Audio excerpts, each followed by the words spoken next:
Welcome back. अस्सलाम वालेकुम friends, आप देख रहे हैं इलेक्ट्रोटेक डाई लैब। आज की हमारी इस वीडियो का टॉपिक है कि जेनर डायोड की मदद से एसी वोल्टेज को कैसे फिक्स किया जाता है। पिछली वीडियो में मैंने जेनर डायोड को काफ़ी अच्छे से एक्सप्लेन किया था और हमने देखा था कि जेनर डायोड का इस्तेमाल कैसे किया जाता है, इसके ऊपर लिखे हुए नंबर से इसकी वैल्यू को कैसे पता लगाया जाता है और इससे डीसी वोल्टेज को कैसे फिक्स किया जाता है। और उसमें हमारा एसी वोल्टेज को फिक्स करने का टॉपिक रह गया था।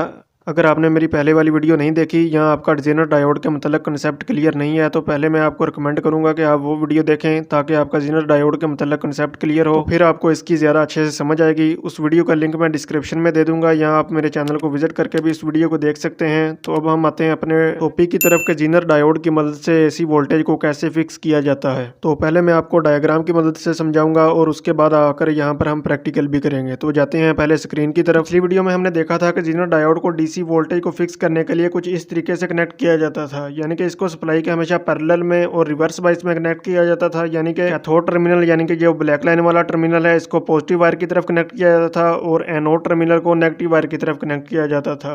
इसके अलावा यहाँ पर जो रजिस्टर का यूज़ किया है उसकी हमने ऐसी वैल्यू को चूज़ करना था जो कि हमारे जेनर डायोड के एम्पेयर की रेंज से कम एम्पेयर गुजरने दे ताकि हमारा जेनर डायोड प्रोटेक्ट रहे।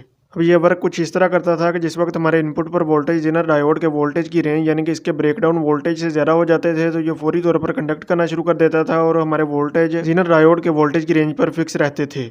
तो अब एसी वोल्टेज को जेनर डायोड की मदद से कैसे फिक्स किया जाए, क्योंकि एसी वोल्टेज की पोलैरिटी हमेशा चेंज होती रहती है, क्योंकि इसका हाफ साइकिल पॉजिटिव होता है और दूसरा हाफ साइकिल नेगेटिव होता है। और हमें ये पता है कि जेनर डायोड फॉरवर्ड और रिवर्स दोनों बाइस में काम तो करता है, लेकिन ये वोल्टेज को फिक्स सिर्फ रिवर्स बाइस में ही करता है, क्योंकि फॉरवर्ड बाइस में ये नॉर्मल रेक्टिफायर डायोड की ही तरह काम करना शुरू कर देता है। एसी वोल्टेज को फिक्स करने के लिए डायोड्स को कुछ इस तरीके से कनेक्ट किया जाता है। यहाँ पर हमेशा हमें दो सेम वैल्यू के डायोड्स की जरूरत पड़ेगी, सिंगल डायोड से हमारा काम नहीं चलेगा, क्योंकि एसी वोल्टेज में पोलैरिटी हमेशा चेंज होती रहती है। अब इनको कनेक्ट कुछ इस तरह किया जाता है कि दोनों डायोड्स के कैथोड टर्मिनल यानी कि ब्लैक लाइन वाले टर्मिनल्स को आपस में जोड़ दिया जाता है और डायोड्स के एनोड टर्मिनल्स को एसी सप्लाई के पैरेलल में कनेक्ट कर दिया जाता है। हम ठीक इसके ऑपोजिट भी कर सकते हैं, यानी कि दोनों एनोड टर्मिनल्स को आपस में जोड़ दें और कैथोड टर्मिनल्स को सप्लाई के पैरेलल में लगा दें, लेकिन जोड़ेंगे हमेशा दोनों डायोड्स के सेम टर्मिनल्स को ही।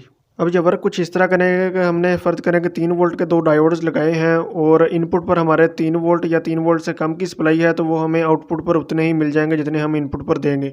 लेकिन अगर हमारे वोल्टेज 3 वोल्ट से ज़्यादा हो जाते हैं और उस वक्त पॉजिटिव करंट ऊपर वाली वायर में है और नेगेटिव नीचे वाली में है तो उस वक्त ऊपर वाला जेनर डायोड फॉरवर्ड बाइस की तरह काम करेगा, जिसे मैंने Z1 का नाम दिया है क्योंकि उसका एनोड टर्मिनल पॉजिटिव की तरफ कनेक्ट है और वो वोल्टेज को नॉर्मल रेक्टिफायर डायोड की ही तरह गुजरने देगा। लेकिन नीचे वाला डायोड उन वोल्टेज के अगेंस्ट रिवर्स बाइस में होगा, जिसे मैंने Z2 का नाम दिया है क्योंकि उसका कैथोड टर्मिनल उस वक्त पॉजिटिव वायर की तरफ कनेक्ट होगा और एनोड टर्मिनल नेगेटिव वायर की तरफ कनेक्ट होगा। जिस वक्त वोल्टेज इसकी रेंज से ज़्यादा हो जाएंगे तो ये फौरी तौर पर एक्टिव हो जाएगा और ये कंडक्ट करना शुरू कर देगा, यानी कि इसकी रेजिस्टेंस कम हो जाएगी और ये वो ऊपर वाले हाफ साइकिल को अपने वोल्टेज की रेंज पर, यानी कि अगर 3 वोल्ट का है तो 3 वोल्ट पर वापस ले आएगा। इसी तरह जिस वक्त पोलैरिटी चेंज होगी, क्योंकि एसी करंट पोलैरिटी चेंज करता है, तो जिस वक्त नीचे वाली वायर में पॉजिटिव करंट आ रहा होगा और ऊपर वाली में नेगेटिव होगा तो नीचे वाला Z2 डायोड फॉरवर्ड बाइस की तरह काम करेगा, क्योंकि उस वक्त इसके एनोड टर्मिनल पर पॉजिटिव करंट आ रहा होगा और ये उस करंट को रेक्टिफायर डायोड की तरह गुजरने देगा। लेकिन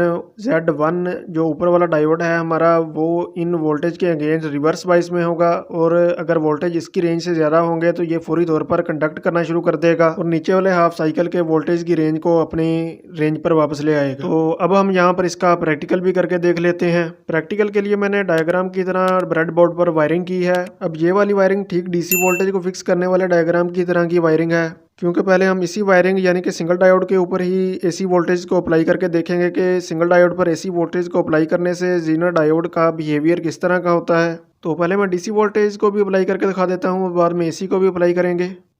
तो ऑरेंज वाली डीसी की पॉजिटिव वायर होगी, ग्रीन वाली नेगेटिव वायर होगी और यहाँ पर मैंने एक रजिस्टर का भी यूज़ किया है जैसे कि डायग्राम में था और यहाँ पर इनपुट सप्लाई देंगे और यहाँ पर डायोड जेनर कनेक्ट किया हुआ है जिसका कैथोड टर्मिनल पॉजिटिव की तरफ कनेक्ट होगा और यहाँ पर हम आउटपुट ले लेंगे। तो अब हम डीसी वोल्टेज को चेक करेंगे। तो डीसी वोल्टेज को चेक करने के लिए मल्टीमीटर को भी डीसी वोल्टेज की रेंज पर सिलेक्ट कर देंगे। तो आउटपुट पर हम मल्टीमीटर को कनेक्ट करेंगे तो डीसी वोल्टेज को अप्लाई करने से इस डायोड पर हमारे 7.1 आउटपुट आ रहे हैं। इस मेरे जेनर डायोड का नंबर है C7V5 और इसकी वोल्टेज रेंज डाटा शीट में दी गई है 7.0 से 7.9 तक और एम्पेयर दिए गए हैं 53 मिली एम्पेयर। अगर मैं इसको उतार दूं तो मेरे वोल्टेज जो कि सप्लाई के वोल्टेज 13 हैं उतने ही मुझे आउटपुट पर मिलना शुरू हो जाते हैं, लेकिन अगर मैं इसको दोबारा लगा दूं तो मेरे वोल्टेज जेनर डायोड के वोल्टेज की रेंज के अंदर दोबारा आ जाते हैं। तो अब हम इस सिंगल डायोड के ऊपर एसी वोल्टेज को भी अप्लाई करके देख लेते हैं कि क्या ये वर्क करेगा कि नहीं। तो एसी वोल्टेज को अप्लाई करने के लिए यहाँ पर मैं एक स्टेप डाउन ट्रांसफार्मर का यूज़ करूँगा। इसके ऊपर कोई ब्रिज या रेक्टिफायर का यूज़ नहीं किया मैंने, डायरेक्ट ही ये एसी वोल्टेज ही हमें आउटपुट पर देगा।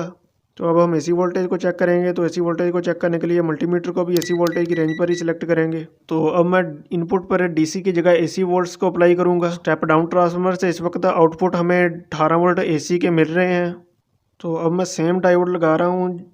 तो ये डायोड हमें इस वक्त 3.7 वोल्ट आउटपुट दे रहा है, जो कि हमें डीसी पर पहले 7.1 वोल्ट देता था। तो आप देख सकते हैं कि सिंगल डायोड एसी वोल्टेज के ऊपर किस तरह बिहेव करता है। तो ऐसा ये इसलिए कर रहा है क्योंकि ये डायोड इस वक्त फॉरवर्ड बाइस में भी काम कर रहा है। फ्रेंड्स, अगर आपकी फॉरवर्ड बाइस क्या है, रिवर्स बाइस भी क्या है, इसके बारे में कंसेप्ट क्लियर नहीं है तो उसके बारे में मैंने एक पहले वीडियो बनाई है, आप उसको भी देख सकते हैं। उसका लिंक भी मैं डिस्क्रिप्शन में दे दूंगा।